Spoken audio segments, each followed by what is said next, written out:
Buenos días, 6 de la madrugada, 40 segundos. Atención, responde el presidente Petro rechazando los argumentos de la Fiscalía, que anoche decidió compulsar copias a 3 entidades, la Corte Suprema de Justicia, la Comisión de Acusación y el Consejo Electoral, para que lo investiguen a él y a quienes ha mencionado su hijo Nicolás Petro por la financiación irregular de la campaña presidencial del año pasado. Responde el presidente quejándose del procedimiento, pero aceptando que Euclides Torres sí financió buena parte de actos de campaña cuando no había comenzado oficialmente la campaña electoral. La Fiscalía dio el primer paso para que se den varios juicios simultáneos, y esta es la preocupación del presidente. En el Consejo Electoral será por las platas que entraron y que no declararon en la comisión de acusación, porque dice Nicolás Petro que su papá siempre supo, y en la Corte Suprema porque hay involucrados varios aforados. Por ejemplo, el senador Pedro Flores, el representante Ahmed Escaf o inclusive Armando Benedetti, que parecía el articulador entre esa casa, la casa de Euclides Torres, y la campaña del presidente Petro el año pasado. Y eso es a lo que responde el presidente Petro anoche, pasada las 11 de la noche, diciendo que es un golpe a la Constitución porque el interrogatorio de su hijo no fue legal y que la Fiscalía filtró a los medios la declaración de su hijo, que así se quiera decir, ahora va a ser investigado. Ayer el abogado de Nicolás Petro le pidió a la Fiscalía explicaciones de quién, cómo y cuándo filtraron el interrogatorio, obviamente filtrado desde la Fiscalía.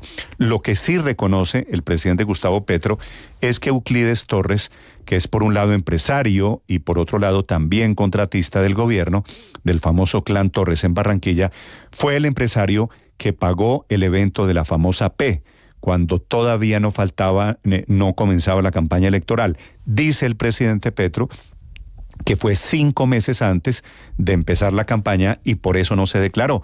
Que tendría razón, esa es la ventanita por la que se suelen colar los contratistas y los financiadores irregulares. Claro, como la plata entra cuando no ha comenzado la campaña, pues corren ríos de plata financiando a los políticos. El gobierno va a terminar metido aquí en un lío. Ya les vamos a contar cuáles son las consecuencias de la decisión de la Fiscalía, que supone compulsar copias, como se dice técnicamente, para que otros organismos, repito, Corte Suprema, Consejo Electoral y Comisión de Acusación, abran la investigación de rigor, que tendrán que hacerlo según el ordenamiento jurídico en Colombia. Y tendrán que descubrir qué de lo que dice el presidente Petro es cierto e inocuo, que es la tesis del presidente, o qué es delito, como supone la Fiscalía que pasó. Ya le vamos a contar de este tema. Hablando del gobierno, decidió con inteligencia no subir la gasolina en este mes en vísperas de elecciones. El argumento, el técnico, es que no encontraron el mecanismo para pagarle la compensación a los taxistas, una compensación anunciada hace un mes. Se inscribieron solo 40 de 300,000 taxistas, menos del 15%, pero fuera de eso no han podido pagarles la plata para compensar los altos costos. Dice el ministro de Hacienda que por eso no sube la gasolina en este mes y que no tiene la decisión, no tiene nada que ver con la campaña electoral. Y estaba cantada la otra decisión, la de la Corte Constitucional, que finalmente declaró inexequible. Se cayó el decreto de la emergencia económica de La Guajira, el decreto madre con el que los ministerios comenzaron a ordenar medidas para ayudar a las comunidades esas de La Guajira. Sin ese decreto caído, se cayeron los otros. Por ejemplo, se cae el aporte de 1.000 pesos, una especie de sobretasa que estaba llegando ya desde septiembre para hogares estratos 4, 5 y 6 de todo el país, más o menos equivalente a 1.000 pesos mensual. Se cayó también la exención del IVA a los servicios turísticos, como la hotelería, y se cae la implementación de un nuevo modelo de salud, con los CAPS, esos centros de atención primaria de salud, que quería abrir el ministro Guillermo Alfonso Jaramillo, una especie de anticipo a la reforma a la salud. Difiere la Corte los efectos para el tema de salud y de saneamiento y le da al gobierno un plazo de 1 año para que trabaje ese tema efectivamente para ayudar a las comunidades de La Guajira.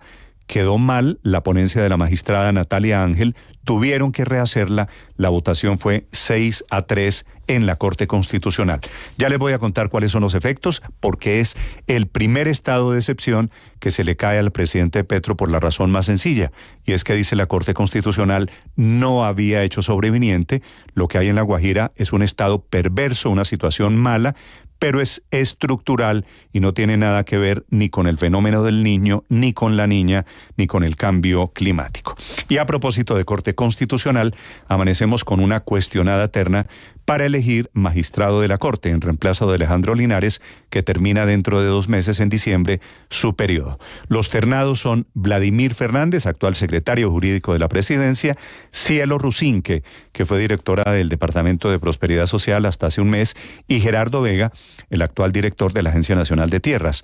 Todos cercanos, funcionarios del gobierno, que es la razón por la que, entre otras cosas, también Human Rights Watch está quejándose esta mañana. Su directora, la colombiana Juanita Gobertus, dice que es una terna muy poco independiente, claro, en la medida en que todos son subalternos del presidente, que el presidente está haciendo lo mismo que hicieron otros gobiernos agravados por el hecho de que aquí no hay nadie diferente a un subalterno, a un empleado del presidente, y se supone que deben llegar a la Corte Constitucional con cierto nivel de independencia. Pero fuera de eso, ninguno de los ternados es constitucionalista o experto en estos temas de derecho constitucional. Ya les vamos a hablar también de política. Estamos a menos de 4 semanas de las elecciones y el Consejo le pidió al gobierno, el Consejo Electoral, respeto por sus decisiones por cuenta de la protesta que hace permanentemente el presidente Petro, diciendo que son decisiones basadas en criterio político, que es lo mismo que está haciendo el actual gobernador del Magdalena, don Carlos Caicedo, quejándose del Consejo Electoral porque anularon la inscripción de su hermana Patricia, que es la razón de las protestas de las últimas horas en Santa Marta. Muchas teorías, muchas historias para desarrollar esta mañana. Bienvenidos.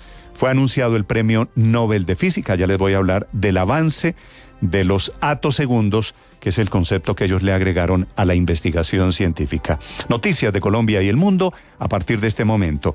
Hoy es el día del odontólogo, de los odontólogos y de las odontólogas. Felicitaciones a los muy buenos que hay en Colombia. Viene el resumen enseguida, lo más importante aquí, en Voces y Sonidos, en Mañanas Blue. La Fiscalía compulsó copias al Consejo Nacional Electoral, a la Corte Suprema de Justicia y a la Comisión de Acusaciones de la Cámara de Representantes para que investigue la campaña a la presidencia de Gustavo Petro y se determine si hubo delitos en la financiación. Esa decisión se tomó con base en el interrogatorio el pasado 2 de agosto a Nicolás. En ese interrogatorio, el hijo mayor del presidente entregó detalles sobre el presunto ingreso de dineros aparentemente irregulares a la campaña presidencial. ¿Usted sabía perfectamente que Euclides era quien financiaba la campaña? Pues anoche el presidente Gustavo Petro reaccionó en su cuenta de X asegurando varias cosas. La primera de ellas, y quizá la más importante, es que reconoce que Euclides Torres sí financió la manifestación de la P en Barranquilla. Aquí caminamos sobre una P. Esta pasarela tiene forma de P. Pero que ese evento está lejos de ser un acto irregular, pues ocurrió 5 meses antes de comenzar su campaña política y por eso no estaba cobijado por la Ley de Financiación de Campañas. El Ministerio de Hacienda y el de Minas y Energía confirmaron que en octubre no subirá la gasolina. El galón de gasolina corriente se mantiene en promedio en 13.964. El de ACPM sigue congelado. Ricardo Bonilla, ministro de Hacienda, habló sobre una de las razones por las que se congela el precio, resaltando que es la incertidumbre ante los subsidios de los taxistas. No sabemos a quiénes le va a llegar la compensación ni a dónde. Por esa razón, la resolución de precio de incremento de la gasolina en el mes de octubre la vamos a congelar. El exministro de Hacienda, Juan Camilo Restrepo, criticó la medida. Que el gobierno resolvió suspender los ajustes mensuales porque este es mes de elecciones. Y aunque hasta el 2 de julio del próximo año seguirá vigente las medidas para atender el acceso al agua y el saneamiento básico, la Corte Constitucional tumbó el resto del decreto de emergencia en La Guajira. Kenneth Burbano, director del Observatorio Constitucional Constitucional de la Universidad Libre. Para esta situación que se entiende que es de excepción en materia económica, social y ecológica en La Guajira. Y por eso la Corte exhorta al Gobierno Nacional y al Congreso de la República para que en ejercicio de competencias constitucionales y legales ordinarias, no de excepción, adopte las medidas que sean necesarias para superar esa crisis. Fue presentada por el presidente Petro la terna para magistrado de la Corte Constitucional y así reemplazar a Alejandro Linares. Los ternados son Cielo Rusinque, Vladimir Fernández y Gerardo Vega. Juan Manuel Charri, constitucionalista. ¿Qué le espera a la Corte Constitucional? Pues que llegará una nueva persona con el enfoque y con las afinidades que hemos mencionado y que seguramente tratará de que esa afinidad se vea reflejada. Hernando Herrera, director Corporación Excelencia en la Justicia. Es una de las muy pocas contadas veces en la historia de la conformación de la Corte Constitucional que un presidente de la República acude a la fórmula de solo incluir en la terna personas de su círculo cercano.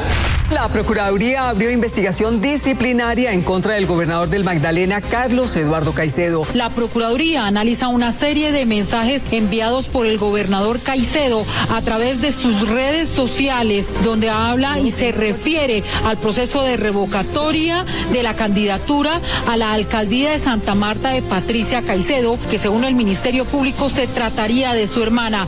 Continúa la alerta en la registraduría de Santa Marta por amenazas de toma de la entidad por parte de los militantes del partido Fuerza Ciudadana, quienes buscan movilizarse para exigir que se les permita registrar un nuevo candidato luego que el Consejo Nacional Electoral revocara la inscripción de Patricia Caicedo. Beatriz Gómez, vocera de la registraduría en la capital del Magdalena. Denunciamos públicamente y responsabilizamos a las autoridades departamentales en cabeza del señor gobernador Carlos Caicedo y autoridades distritales de cualquier afectación o hecho violento que se dé en contra de nuestros funcionarios.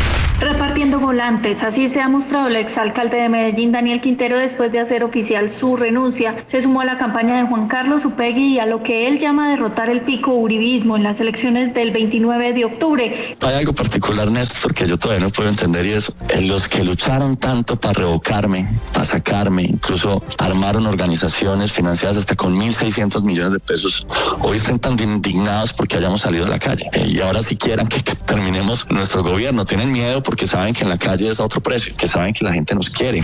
Gustavo Bolívar, candidato a la alcaldía de Bogotá del Pacto Histórico, manifestó que no quiere a Daniel Quintero en su campaña. Tras renunciar a la alcaldía, Quintero dijo que además de respaldar de lleno la candidatura de Juan Carlos Upegui a la alcaldía de Medellín, viajaría a Bogotá y a otras ciudades. El señor Daniel Quintero no estará en la campaña de Gustavo Bolívar a la alcaldía. 160 puestos de votación en 4 localidades de Bogotá presentan riesgos de fraude para las elecciones del próximo 29 de octubre, según el más reciente mapa de riesgos electorales presentado por la Misión de Observación Electoral. La coordinadora de la MOE para Bogotá, Aura Rodríguez. Lo que tenemos es un reporte total de 41 hechos de violencia en la ciudad en lo que llevamos del proceso electoral, que comparativamente con otros procesos es un número supremamente alto. Tan solo unas horas después de que se venciera el actual contrato, la Cancillería firmó uno nuevo con Thomas Gregg & Sons para la elaboración y distribución de los pasaportes en el país para los próximos 12 meses, mientras se hace un nuevo proceso de licitación. Otros interesados habían manifestado que se demorarían hasta 4 meses en poder prestar el servicio.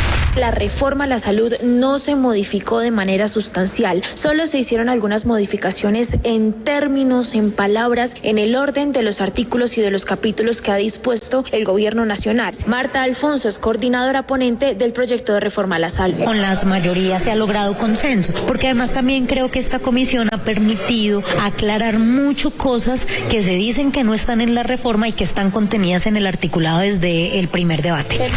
No es el ego de un caudillito de turno lo que está en juego. La alcaldesa Claudia López le hizo un llamado al presidente Gustavo Petro sin nombrarlo directamente. Pidió que sean los bogotanos quienes decidan sobre el futuro del metro y que se dejen los mitos de que no se tienen estudios y diseños claros para esta infraestructura. Esto fue lo que dijo en la Universidad Externado. Va al 25% de ejecución, no es una idea, no es un proyecto. Vamos a dejar el mito de que no tiene estudios y diseños, tiene todo. Estudios, diseños, contrato y ejecución. En Murcia, España, están de duelo por la peor tragedia de las últimas 3 décadas. Fueron identificados 6 de los 13 muertos del incendio que devastó una zona de discotecas. Los dueños del local más afectado son colombianos. Juan Esteban Ramírez, dueño de una de las discotecas. Los propietarios de la discoteca a mí me transmiten una licencia y nunca se me transmitió que debíamos de tener un cese de la actividad, un cierre. Completamente serio, en silencio y escuchando atentamente. Ese fue el semblante de Donald Trump al ingresar a la sala de audiencias de la corte en Lower Manhattan y sentarse en el banquillo de los acusados. En este caso, lo que está en riesgo no es su libertad, sino el futuro de sus empresas. Una posible multa de $250 millones y la prohibición de realizar negocios en Nueva York y hasta el control sobre sus empresas y propiedades como la emblemática Trump Tower.